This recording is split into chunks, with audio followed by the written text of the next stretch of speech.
Graça e paz, queridos. Que alegria rever cada um dos irmãos.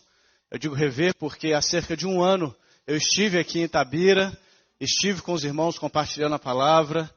E eu costumo dizer, eu falei hoje pela manhã, eu repito, eu sou pastor de igreja local e eu só convido para pregar na minha igreja pessoas de quem eu gosto e que eu confie. Não vou entregar o púlpito da minha igreja para quem eu não confio. Então, eu suponho que aqui é mais ou menos igual, né? Então me sinto muito honrado, muito querido de estar aqui com vocês mais uma vez. Pastor Renato é um amigo de caminhada, a Rejane, uma querida, e eu me sinto muito, muito feliz de estar com os irmãos. Obrigado pela calorosa acolhida que vocês me dão todas as vezes que eu venho a Itabira. Vamos abrir nossas Bíblias, no Evangelho de Lucas, capítulo 8. Evangelho de Lucas, capítulo 8. Nós vamos ler a partir do versículo 40. O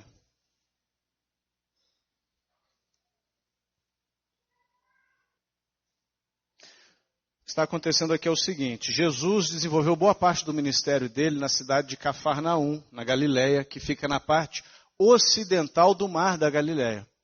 Mas ainda no capítulo 8, ele decide ir com os seus discípulos para o lado oriental do mar da Galileia. E nessa travessia é quando ele acalma a tempestade. Eu acho que todos aqui estão familiarizados com esse episódio bíblico. Uma grande tempestade, Jesus repreende os ventos e a tempestade acalma.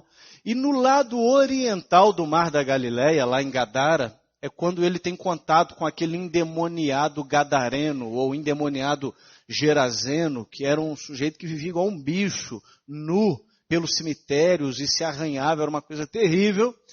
E ele estava cheio de demônios e Jesus cura esse homem é plenamente restabelecido. Esse homem quer seguir Jesus, Jesus fala, não, agora você vai para a sua família, prega o evangelho lá, conte o que aconteceu, e aí Jesus volta. Quando ele volta de Gadara para a margem ocidental do mar da Galileia, ou para a própria Galileia, acontecem esses episódios que nós vamos ler agora, a partir do versículo 40. Eu vou fazer assim, eu vou lendo trecho por trecho, e à medida que a gente for lendo, a gente vai conversando. Quando Jesus voltou, uma multidão o recebeu com alegria, pois todos o esperavam. Então, um homem chamado Jairo, dirigente da sinagoga, veio e prostrou-se aos pés de Jesus, implorando-lhe que fosse à sua casa, porque a sua única filha, de cerca de 12 anos, estava à morte. Essa semana, queridos, eu conversava com uma enfermeira sobre algumas particularidades da nossa profissão. E ela é enfermeira lá em Juiz de Fora, chefe de um setor de enfermagem de um grande hospital da cidade. E ela estava falando como que a profissão dela é estressante. E ela dizia, nossa, tem dia que eu não quero nem sair da cama para ir trabalhar, porque eu sei que tem problema. Eu tenho que supervisionar um monte de enfermeiro que nem sempre trabalham com a mesma disposição e excelência como eu quero. É gente passando mal, é gente morrendo, e é muita pressão. E eu recebo pressão de todos os lados, porque eu recebo pressão do médico, eu recebo pressão do diretor do hospital, eu recebo pressão dos pacientes, dos familiares. É muito estressante. Aí ela terminou assim, pastor. Eu queria ser pastor. Porque a sua profissão não é tão estressante assim. Aí eu falei, logo percebe-se que você não sabe muito o que um pastor faz, né? Ela prega uma vez por domingo, né? Tá resolvido, trabalha de final de semana. Eu falei, não, querida, você não sabe o que um pastor faz. Aí ela perguntou. Aí eu comecei a contar algumas aventuras da vida pastoral, algumas coisas que envolvem o ministério. E à medida que eu fui contando, ela começou a querer retirar o que ela disse. Eu cheguei no momento onde eu disse para ela que um dos principais, como é que eu posso dizer, sugadores de energia, um dos momentos mais estressantes da vida de pastor, é ter que lidar com a morte, na responsabilidade de ser aquele do qual as pessoas esperam uma palavra de conforto, uma palavra de explicação. E toda morte é uma tragédia, absolutamente toda morte. Mas recentemente eu sepultei um membro lá da minha igreja, que era o senhor Orlando. E o senhor Orlando era muito interessante. Ele tinha 94 anos, era um dos membros fundadores da nossa igreja, um homem de Deus, um homem de fé, trabalhador. E ele passou os últimos 2 anos de sua vida enfermo. E é interessante, a morte dele, lógico, a gente chorou, a gente sofreu, os filhos, os netos, os bisnetos. Mas sabe quando você já espera? Dava aquela sensação de alívio na vida dos familiares. Ele foi descansar 2 anos no hospital. Agora, semana passada, não foi ano passado, semana passada, eu sepultei um bebezinho de 7 meses. Além de sepultar esse bebezinho de 7 meses, eu fui aquele que tive que retirar o cadáver do bebê do colo da mãe para entregar para o funcionário da funerária, porque ela não queria soltar. Interessante que lidar com essas questões da dor e do sofrimento mexem com a gente, muda um pouco a nossa perspectiva de vida. Mas eu tenho percebido uma coisa, eu não sei se o pastor Renato vai concordar comigo. Uma das áreas da teologia, queridos, da teologia filosófica, é uma área chamada teodiceia. O que é teodiceia? É aquela área dos estudos teológicos que tenta justificar Deus. A teodiceia tenta responder a seguinte pergunta: se Deus é bom, por que existe o mal? Se Deus é bom, por que um bebezinho de 7 meses morre da noite para o dia? Porque foi literalmente, o bebê foi dormir feliz e satisfeito, acordou de madrugada passando mal e morreu de manhã. Se Deus é bom, por que esse tipo de coisa acontece? Eu tenho percebido, Renato, que esse tipo de pergunta só faz, via de regra, a filósofo de gabinete. À medida que eu convivo com pessoas e me envolvo no sofrimento delas, eu tenho percebido o seguinte: filósofos de gabinete procuram a teodiceia para fugir de Deus, para ter uma desculpa para falar que Deus não serve para elas. Mas pessoas que estão passando por um terrível sofrimento fogem para Deus. Tenho percebido isso. Às vezes, e aqui eu estou citando o autor britânico C.S. Lewis, a dor é um megafone de Deus para um mundo ensurdecido. Pessoas que estão passando por dor, por sofrimento, por tragédia, por situações de perda, por situações de desespero financeiro, por situações de derrocada familiar. No meio desse redemoinho de tragédias, via de regra, essas pessoas têm a tendência de correr para Deus, de enxergar a sua incapacidade, enxergar a sua impotência diante das intempéries da vida e reconhecer que existe um ser maior que pode nos acolher, que quer nos acolher e quer nos conduzir. No texto que a gente acabou de ler, algo semelhante acontece. Jesus volta, como eu falei, da margem oriental do Mar da Galileia, chega na Galileia. A multidão está feliz, na expectativa da vinda dele, e surge um novo personagem. Olha só que interessante. Então, um homem chamado, o quê? Jairo. Então perceba, trata-se de um homem, e esse homem tem nome, Jairo. Dirigente da sinagoga, além dele ser homem e ser chamado Jairo, ele era rico e influente. Ele era dirigente da sinagoga. Veio e prostrou-se aos pés de Jesus. Nada mais humilhante para um homem do Oriente Médio, de 2000 anos atrás, rabi, respeitado pelas pessoas, chegar até um jovem e se prostrar aos pés dele.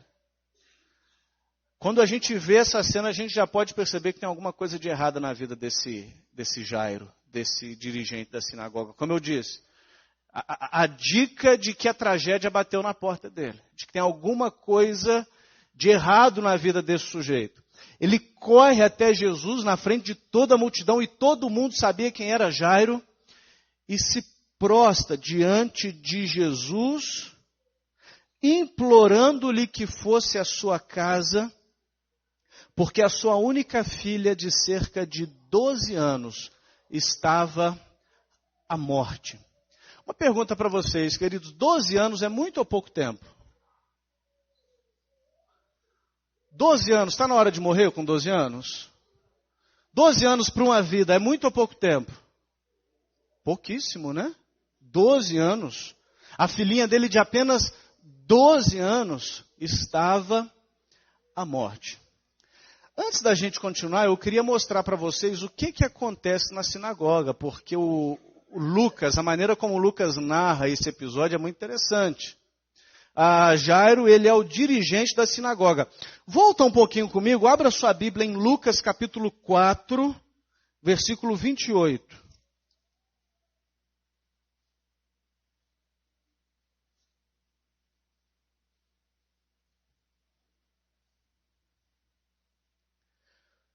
Em Lucas 4, versículo 28, ou melhor, em Lucas 4, Jesus proclama o início do seu ministério. Ele diz que a profecia de Isaías acerca do ungido do Senhor se cumprira na vida dele.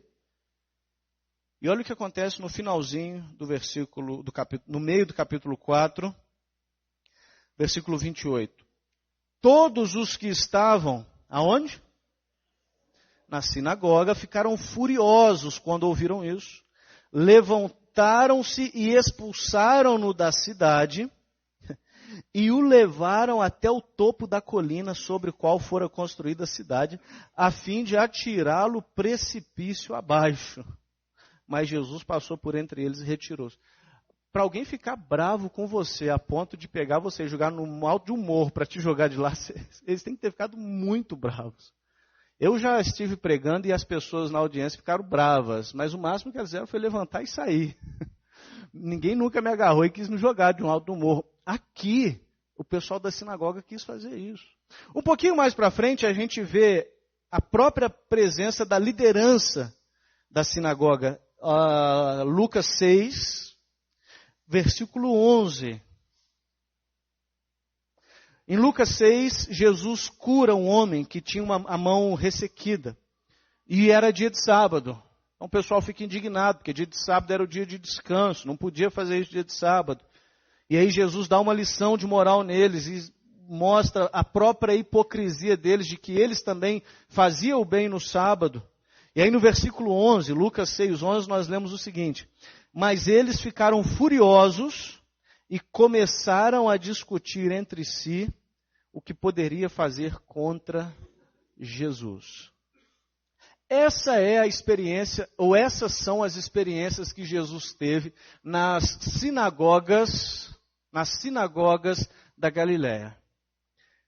De repente, o líder da sinagoga, o chefe da sinagoga, corre até Jesus, se prostra e clama, vem até a minha casa, por favor, porque a minha filhinha está quase morrendo. O que eu e você faríamos nessa situação se a gente fosse Jesus? Eu não sei você. Sabe o que eu faria?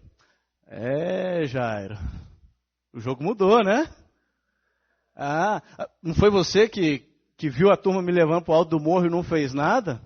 Não foi você que ficou discutindo com as pessoas o que ia fazer comigo? Agora você vem pedir. Eu faria isso, eu acho que a maioria aqui também faria, pastor. Sabe o que Jesus faz?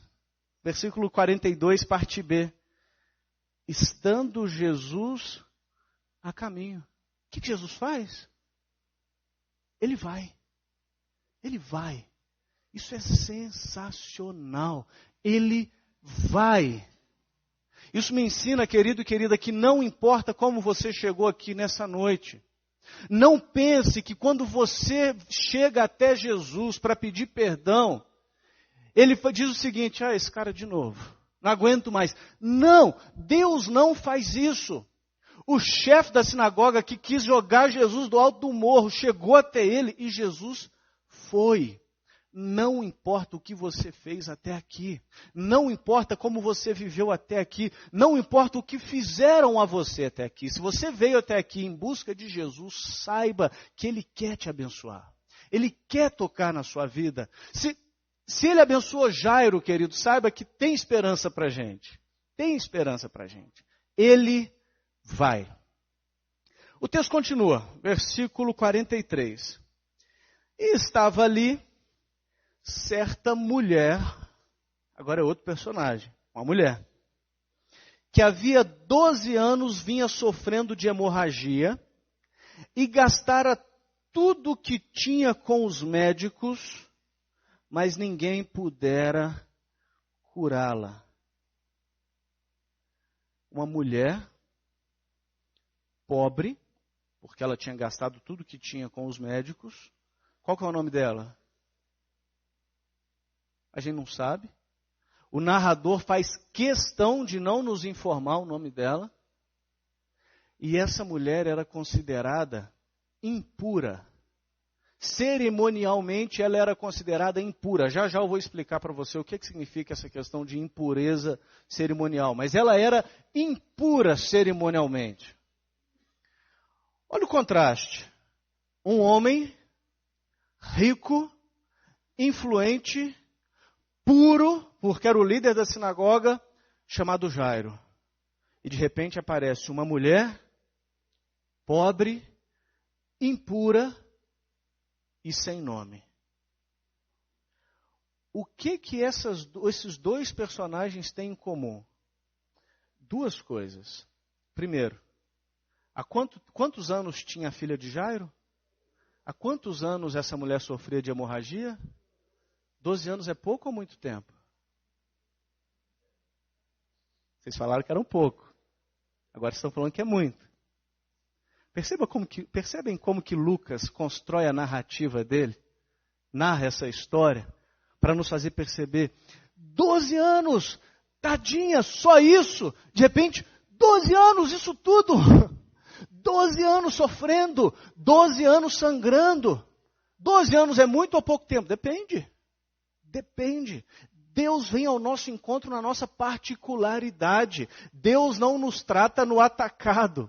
Deus sabe que para Jairo 12 anos é pouco. Para a mulher que está com fluxo de sangue, 12 anos é muito. Então esses dois têm duas coisas em comum. Primeiro, os últimos 12 anos de suas vidas. Os últimos 12 anos da vida de Jairo foram 12 anos de alegria. A Bíblia diz que ele tinha uma única filha. A gente não sabe por quê, mas provavelmente não era por opção dele. Provavelmente, ou ele era viúvo e casou de novo com quem não podia engravidar, ou então a mulher tinha algum problema para conceber e concebeu uma vez e não conseguiu mais. Ou então ela era saudável, concebeu, mas depois teve alguma enfermidade. O fato é que ele tinha uma filhinha a quem ele muito amava e vivera os últimos 12 anos brincando com essa criança, ensinando essa criança nos caminhos do Senhor. Ele, como líder da sinagoga, levava a menina para a sinagoga, ensinava, e ela já tinha 12 anos, já estava prestes a fazer a sua iniciação que as mulheres faziam no judaísmo. Assim, agora vai começar aquele pai feliz, orgulhoso. Os últimos 12 anos desse pai foram anos alegres. E essa mulher, nos últimos 12 anos, ela teve 12 anos de tragédia, de solidão. Porque ela tinha esse fluxo de sangue, ela não podia ser abraçada, ser beijada. Ela não podia compartilhar utensílios. O copo que ela usava tinha que ser só dela. O prato que ela usava tinha que ser só dela. Ela não podia, a Bíblia não informa, mas ela não podia pegar o filho no colo, ela não podia pegar os netos no colo, se esse fosse o caso. Ela vivera 12 anos com essa enfermidade que além da própria enfermidade em si, já é dolorida, o estigma social pairava sobre ela e ela vivia como um pária da sociedade. Então nós temos aqui esse contraste: homem, mulher, rico, pobre, puro, impuro, Jairo, sem nome. O que esses dois têm em comum? Primeiro, eu já falei, os últimos 12 anos de sua vida. Segundo, os dois necessitam de Jesus. Os dois precisam de Jesus. É interessante, eu conversava com o pastor Renato hoje à tarde. A teologia da prosperidade vai dizer que Deus fez uma opção pelos ricos. Deus só ama rico e se você é crente você tem que ser rico e essa bobagem toda que a gente vê na televisão por aí. Mas a teologia, por exemplo, da libertação diz o contrário. Que Deus fez uma opção pelo pobre, que Deus só gosta de pobre, Deus só quer abençoar pobre. Esse texto aqui nos diz que Deus fez opção por quem? Pelo rico ou pelo pobre? Por Jairo ou pela mulher que a gente não sabe o nome? Pelos dois. Deus fez opção, sabe por quem? Pelo ser humano caído. Deus fez opção pelo perdido que ele veio buscar e salvar. Então, aqui nessa noite, Deus não está preocupado se você é rico ou pobre. Se você é rico, isso não vai impressionar Deus. Se você é pobre, isso não vai afastar Deus de você. Deus não está preocupado se você é branco, negro, asiático, até argentino, Deus ama também. Deus não está preocupado com a sua origem familiar, com o seu estado civil. Deus fez opção preferencial pelo perdido.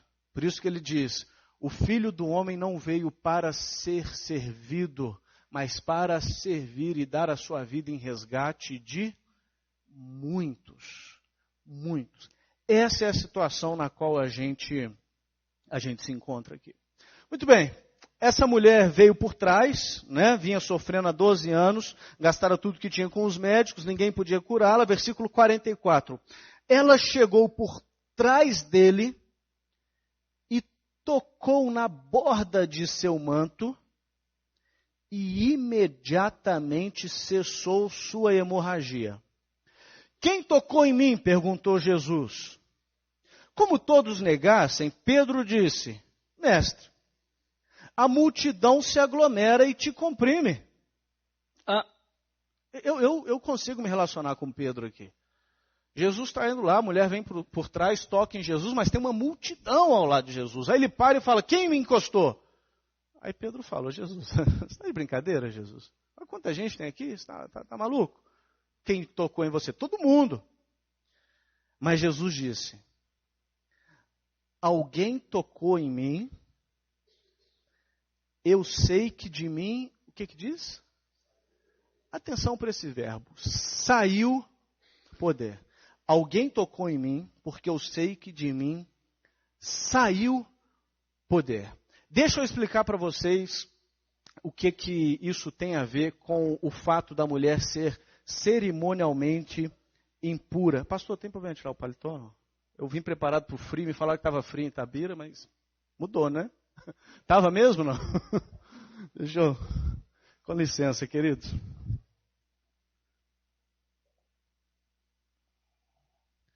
Essa mulher, ela era cerimonialmente impura. O que isso significa? Vamos lá.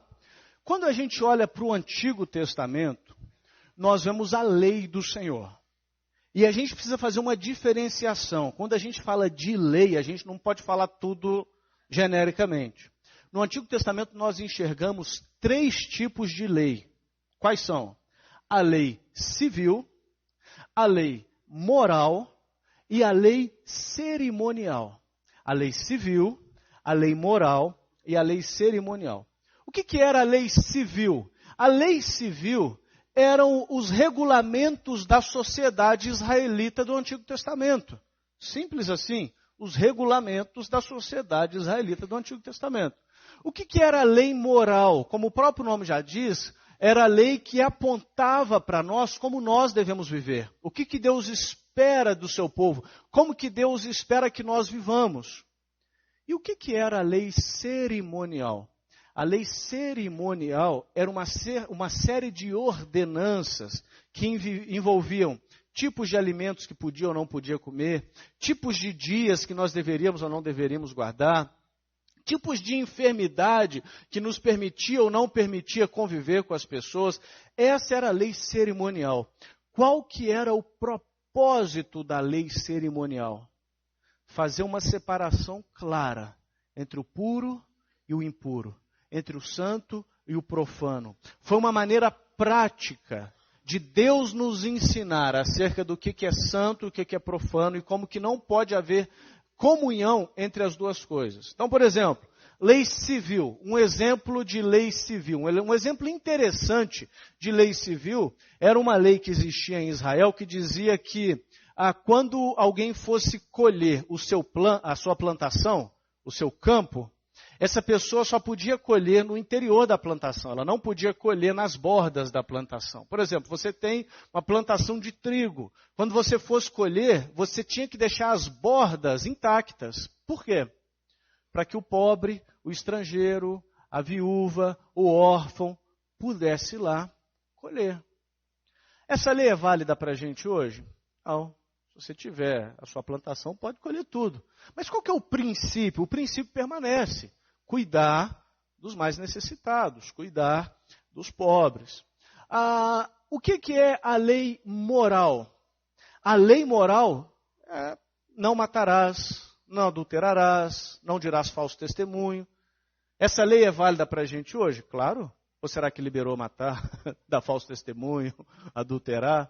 É claro que essa lei é válida para hoje. Não tenhamos a expectativa de que guardando a lei seremos justificados, mas a lei moral é a forma que Deus quer que nós vivamos.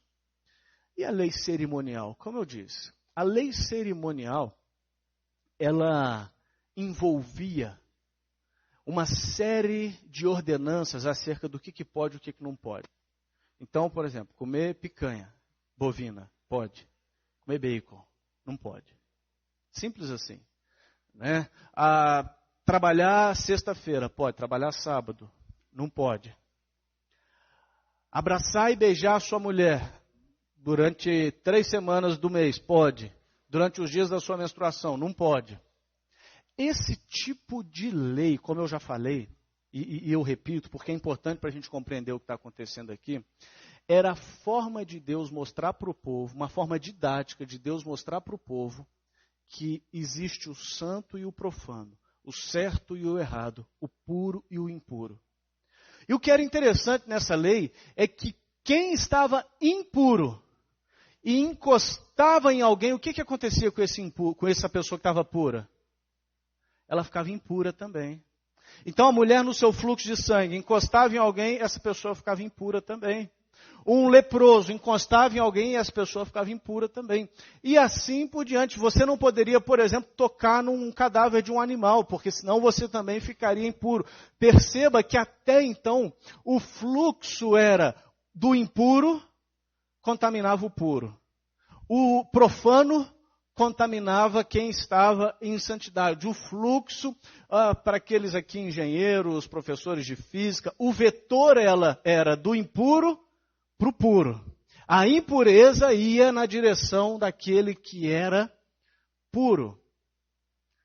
Até que essa mulher chega e ela vai esbarrando em todo mundo. Num dia ela deixou impuro todo mundo que ela não tinha deixado em 12 anos. Ela vai esbarrando e dá licença, eu quero chegar e encosta em Jesus. Quando ela encosta em Jesus, Jesus diz, quem me tocou? Aí ela fala, estou perdida. Ele é de fato mestre. E eu o tornei impuro. Meu Deus do céu, como que eu posso ter feito uma coisa dessa? Ela ficou desesperada. Aí a gente já sabe, Pedro fala, Jesus, como assim quem te tocou? Jesus diz, eu sei que alguém me tocou, porque de mim saiu o poder. Jesus inverte o vetor. Olha que coisa tremenda, queridos. Até Jesus, a impureza passava para os puros. Quando Jesus entra na história, ele que é o santo de Israel, ele que é a expressão máxima da pureza e de santidade, inverte o vetor agora. O impuro tocou em Jesus, o que acontece? O impuro fica limpo. O profano é santificado. Jesus vem e transforma a vida dessa mulher de forma maravilhosa. De mim saiu o poder. Então a mulher, versículo 47, vendo que não conseguiria passar despercebida, veio tremendo e prostrou-se aos seus pés. É a segunda vez que alguém prostra aos pés de Jesus nessa passagem. Jesus é o que veio salvar o rico e o pobre, o brasileiro e o argentino, o branco, o indígena, o negro, o asiático. É a segunda vez que alguém se prostra diante de Jesus nesse texto. Na presença de todo o povo, contou porque tinha tocado nele e como fora instantaneamente curada. Então ele lhe disse: filha, a sua, o quê? Fé a curou, vá em paz. Essa mulher foi curada pela sua fé. Eu disse no início, a minha experiência pastoral tem me mostrado que em momentos de dor e sofrimento, talvez é os momentos que as pessoas estão mais sensíveis a ouvir a voz de Deus. Essa mulher, no meio da dor e sofrimento, ela teve fé. Ela tocou em Jesus, e em vez de Jesus ficar impuro, a pureza de Jesus transbordou sobre ela, e ela foi plenamente curada. E Jesus está aqui nessa noite para fazer a mesma coisa, para transformar um bando de pecador impuro em povo dele, em gente amada, acolhida, e transformado de pecador em filho de Deus, transformado de rebelde em amigo de Deus. Ele está aqui nessa noite para fazer isso. Mas o texto continua. Enquanto Jesus ainda estava falando, chegou alguém da casa de Jairo, o dirigente da sinagoga, e disse: sua filha morreu, não incomode mais o mestre. Interessante que o texto para de falar de Jairo, só fala da mulher. Eu não sei, mas eu imagino que Jairo ficou lá do lado falando: Jesus, vamos embora, Jesus. Você falou que ia, vamos lá, Jesus. E Jesus, como assim quem te tocou? Eu acho que ele fez coro com Pedro, né? Como assim quem te tocou? Vamos embora. Até que chegou a notícia: a sua filha morreu. Eu falei desse velório que eu fiz semana passada, dessa menininha de 7 meses. Eu não sei, eu não quero trazer aqui nenhuma lembrança triste para ninguém, mas a igreja que eu pastoreio, ela tem sido conhecida como uma igreja na qual muitas pessoas perderam filhos. Tem um presbítero da igreja que perdeu uma filhinha quando ela tinha 10 dias de nascida. Um outro presbítero perdeu um filhinho com 4 anos de idade para leucemia. Uma senhora perdeu a filha de 22 anos para meningite. Uma outra senhora perdeu o filho de 30 anos no acidente de moto. Agora essa mocinha, né, era uma jovenzinha de 23 anos, perdeu a neném de 7 meses. Não existe dor pior do que perder um filho. Não existe. Graças a Deus eu nunca passei por isso. Mas convivendo com esses queridos, eles falam: pastor, pode acontecer qualquer coisa que não dói tanto igual perder um filho. Não foi para isso que a gente nasceu. Ninguém merece passar por isso. Eu sei que já é até meio clichê, mas vale a pena repetir. Né? Quem perde o pai é órfão. Quem perde o cônjuge é viúvo, viúva. Quem perde o filho não tem nem nome. De tão trágico, de tão terrível que é.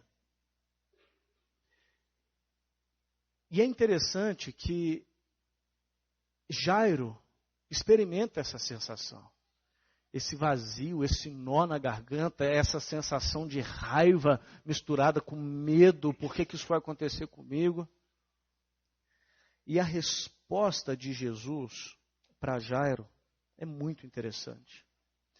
Versículo 50. Ouvindo isso, Jesus disse a Jairo: não tenha medo, tão somente creia e ela será curada.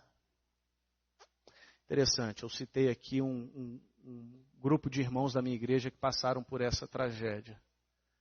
E é um grupo de irmãos que estão mais firmes com o Senhor agora do que antes.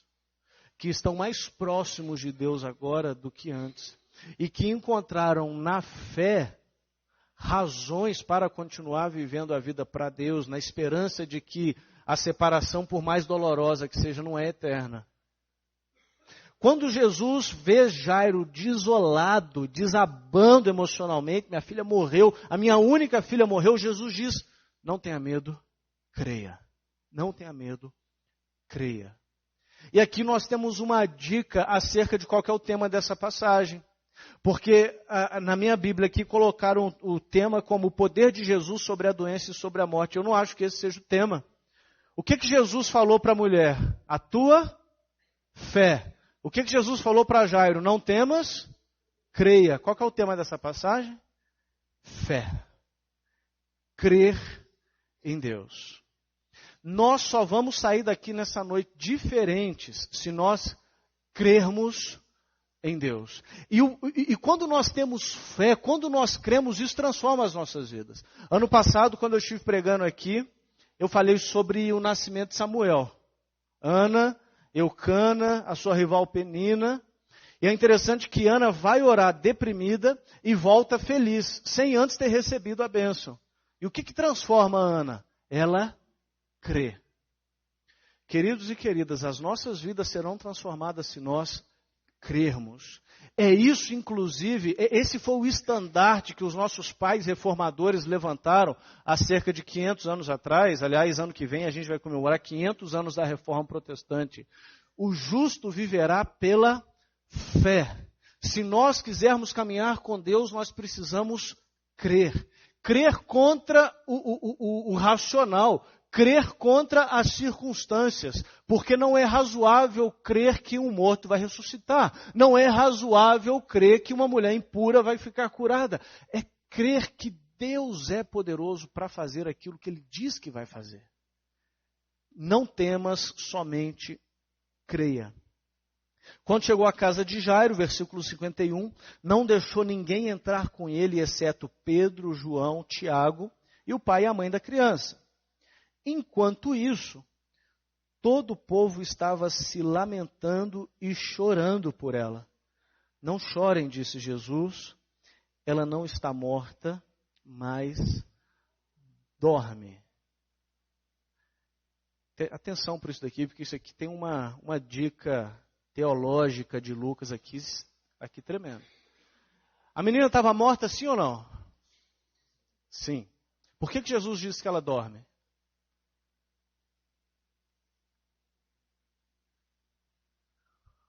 O que acontece com quem está dormindo? Ele acorda. Por que Jesus falou que ela não tinha morrido, mas ela dormia? Jesus estava falando que essa menina ressuscitaria. Qual que é a chave teológica para a gente entender aqui? Eu e você, quando nós morrermos, nós não morreremos, nós dormiremos. Isso é para encher o nosso coração de alegria, porque isso nos informa que a morte não tem a última palavra sobre nós. Nós podemos dizer em qualquer funeral que a gente for oficiar, pastor, essa pessoa não morreu, ela dorme. Por quê? Porque eu creio na ressurreição. A certeza de que quando os nossos olhos se fecham na história, eles se abrem na eternidade. A certeza de que a morte não tem a palavra final, mas Jesus tem a palavra final. E a palavra final de Jesus sobre as nossas vidas é de que a morte não passa de um sono. Ela dorme. Todos começaram a rir dele, pois sabiam que ela estava morta. Mas ele a tomou pela mão e disse, menina, levanta-te. Eu acho esse texto aqui sensacional, a maneira como Lucas constrói. Todos riam dele. Ele não argumentou, ele não fez nada. Ele pegou a menina pela mão e falou, menina, levante-se. E ela se levantou. E é interessante que a maneira como o Lucas coloca isso daqui, de Jesus falando para um morto, levante-se, isso tem tudo a ver com a minha e a sua conversão, com o meu e o seu despertamento espiritual, porque a Bíblia diz que quem ainda não se rendeu a Jesus está morto. Nós, por mais que possamos estar mexendo, conversando, interagindo, espiritualmente estamos mortos. E só existe um jeito da gente ressuscitar espiritualmente. Quando Jesus vem até nós e diz, levanta-te. E eu creio que nessa noite Ele está falando isso a alguns aqui. Eu creio que nessa noite Ele está tomando alguns pelas mãos e falando, levante-se, levante-se. O texto continua. Então Jesus, o espírito dela voltou e ela se levantou imediatamente. Então Jesus lhes ordenou que lhe dessem de comer. E os pais dela ficaram maravilhados, mas ele lhes ordenou que não contassem a ninguém o que tinha acontecido. Por que Jesus ordenou que não contassem para ninguém o que tinha acontecido? Por uma razão muito simples. A missão de Jesus, quando ele estava sobre a terra, não era simplesmente curar as pessoas. A missão de Jesus, quando ele estava sobre a terra, não era simplesmente ressuscitar pessoas. A missão de Jesus, quando ele estava sobre a terra, era derramar a sua vida na cruz por nós, pecadores. Porque perceba, a cura da mulher com fluxo de sangue foi uma cura definitiva? Não. Por que não? Porque ela morreu de novo. A cura da filha de Jairo, a ressurreição da filha de Jairo foi uma ressurreição definitiva? Não, porque senão, cadê ela? Era para ela estar por aqui. Não foi uma ressurreição definitiva, por quê? Porque ela morreu de novo. A ressurreição de Lázaro não foi definitiva, por quê? Porque ele morreu de novo. Essas curas e essas ressurreições não foram definitivas, mas elas apontam para a cura definitiva, para a ressurreição definitiva, quando Jesus voltar a estabelecer o seu reino. E novos céus e nova terra é a linguagem que a Bíblia usa para designar o espaço onde nós viveremos eternamente. E aí sim, nós seremos ressuscitados para nunca mais morrer. Aí sim, nós seremos curados para nunca mais ficar doente. Essa é a nossa esperança. Se Deus quiser nos curar hoje, nos ressuscitar hoje, fisicamente falando, amém. Às vezes Ele faz isso para demonstrar a sua glória, o seu poder, a sua bondade, mas esse não é o propósito final de Jesus. E a gente peca, nós como líderes, a gente erra se a gente ensinar para as pessoas que Deus só é Deus se Ele curar aqui e agora. Porque isso nem sempre está nos planos de Deus. Mas o que está nos planos de Deus e vai acontecer é que Jesus vai voltar. E aqueles que acreditam nele serão ressuscitados para nunca mais morrerem e viverão eternamente com ele nos novos céus e na nova terra. Essa é a mensagem pela qual nós vivemos, este é o Evangelho. É isso que nos dá esperança e consola o nosso coração quando oficiando um funeral de uma criança de 7 meses, de uma criança de 10 dias, de uma jovem de 22 anos. Isso enche o nosso coração de esperança, a certeza de que a morte não tem a última palavra. Para a gente encerrar, a gente precisa entender duas coisas. Nós vemos nessa passagem o Evangelho descrito de uma forma maravilhosa. O Evangelho descrito de uma forma maravilhosa. Por quê? Primeiro, a mulher com fluxo de sangue, ela estava impura. Ela estava impura. Para que ela fosse transformada em pura, alguma coisa tinha que acontecer. Não pense que Jesus varreu a impureza dela para debaixo do tapete. Não pense que Jesus fingiu que nada tinha acontecido. A realidade terrível e sinistra do nosso pecado não pode ser escondida. E quando ela toca em Jesus e é curada, o pecado dela não foi escondido. Por que que ela, impura, foi feita pura? Por aquilo que o apóstolo Paulo diz, quando ele escreve aos Coríntios, dizendo: aquele que não conheceu o pecado, Deus fez pecado por nossa causa. Aquela mulher se tornou pura porque Jesus foi pendurado numa cruz. E a Bíblia diz, maldito aquele que for pendurado num madeiro.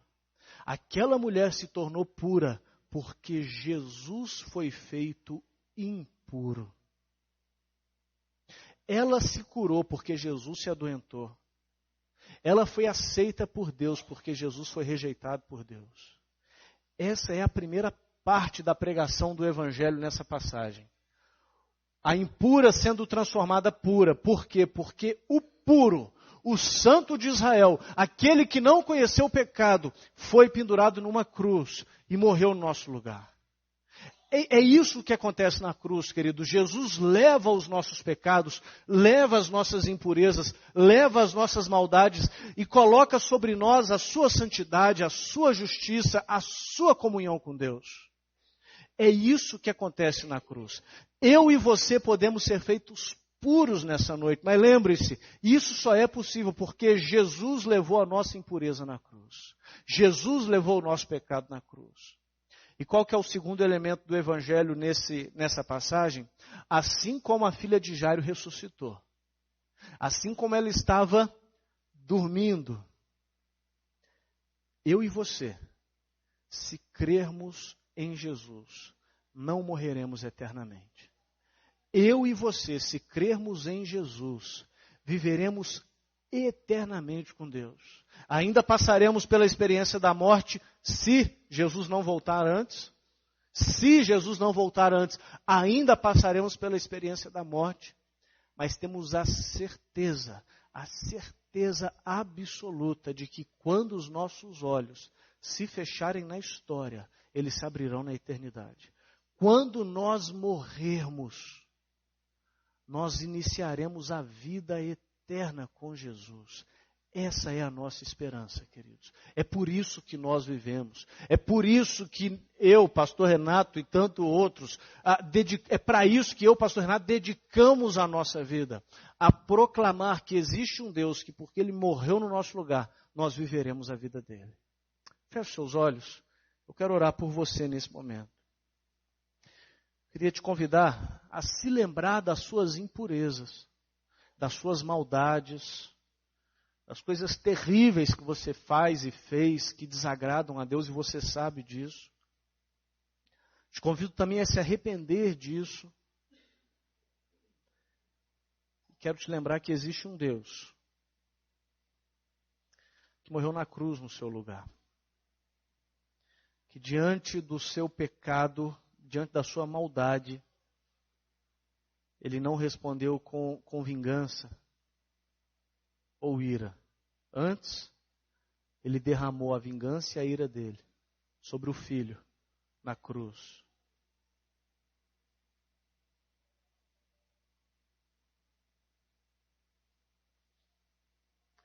Senhor, no nome de Jesus, nós queremos te agradecer porque, diante do nosso pecado e rebeldia, o Senhor não nos deixou órfãos, mas o Senhor foi às últimas consequências por nos amar. Muito obrigado, Pai, porque quando olhamos para a cruz, nós vemos um Deus bom, justo, se entregando por um rebanho mau e injusto. Mas por causa do sacrifício na cruz, por causa do sacrifício substitutivo, nós somos transformados em justos. Nós somos transformados em santos. E por isso nós te agradecemos. Obrigado, Senhor, porque assim como aquela mulher que vivia 12 anos aprisionada na impureza, o Senhor purificou e restaurou. O Senhor faz isso conosco nessa noite, Pai.